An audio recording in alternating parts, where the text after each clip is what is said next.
ভাই আজকে কিছু কথা বলবো। যারা প্রবাসে আছেন বা প্রবাসে যাওয়ার ইচ্ছুক, ভাই আপনি যদি দেশও 15 থেকে 20 হাজার টাকা কামাই করতে পারেন, আপনার লেগে প্রবাস না, আপনার লেগে দেশ। আগে ভিডিওতে বলছি, এখন বলি, আপনার লেগে দেশই ভালো।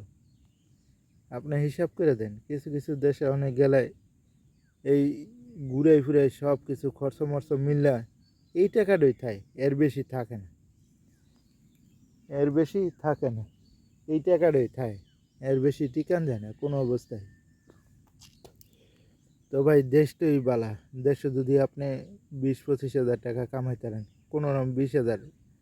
আর যারা একবার বিদেশ গেছে তাকে ভাই বিদেশে ছাড়ে না, মরার আগ পর্যন্ত বিদেশি ভাই।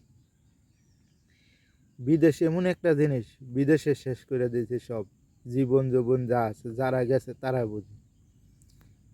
তারা ওই 5 বছর 10 বছর 20 বছর যাই কোন বিদেশ করে, তারপরে আবারও এই বিদেশ যাবে, জীবন যৌবন সব মরার আগ পর্যন্ত ওই বিদেশেই থাকা লাগে।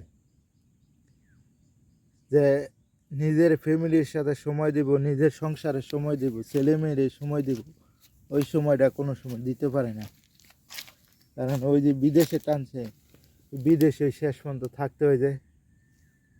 পরিবারের দিকে তাকায়, ছেলে মেয়েদের দিকে তাকায়, সংসারের দিকে তাকায়, ওই বিদেশেই শেষ পর্যন্ত, ওই মরার আগ পর্যন্ত ওই বিদেশেই ছাড়ে না। কারণ একটা সময় দেখা গেছে ছেলে মেয়ের 5-7 বছর স্কুলের পড়ালেখা খরচ সব কিছু মিলে কুলাইতে পারে না, ফলে বিদেশ থাকলে একটু স্বাচ্ছন্দ্য বোধ করে, চলার মরার খরচ হয়ে যায়, সব কিছু মিলাই দিলে একটু কষ্ট হইলেও ভাই প্রবাসে থাকলে এইটুকুই উপকার, যে বিদেশ আছে, কোনো সমস্যা হয় না চলার ক্ষেত্রে আর কি।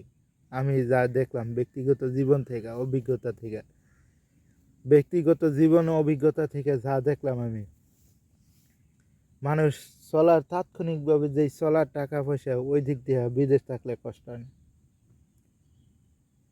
বিদেশ থাকলে কষ্ট হয় না, আর দেশে থাকলে হয়তো যারা এই যে বিদেশ চাইছে, ওই যে ছেলে মেয়েদের পড়ালেখার চিন্তা করে কষ্টের করে, কষ্টের দিন ইয়া পড়ালেখার দিকে তাকায়, চিন্তা করতে করতে সময় জায়গা, তখন একটা সময় যায় আবার চিন্তায়, ছেলে মেয়ে, মেয়ে হইলে দুইটা তিনটা, একটা দুইটা মেয়ে থাকলে মেয়েকে বিয়ে দিয়ে লই, তারপরে চলে যাবে।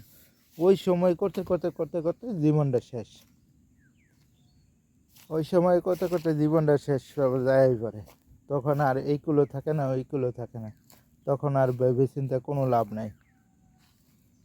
তো জীবনটা এইভাবেই প্রবাসের মাটিতে শেষ হয়ে যায়। বহুত প্রবাসী। ভালো লাগলে লাইক কমেন্ট শেয়ার।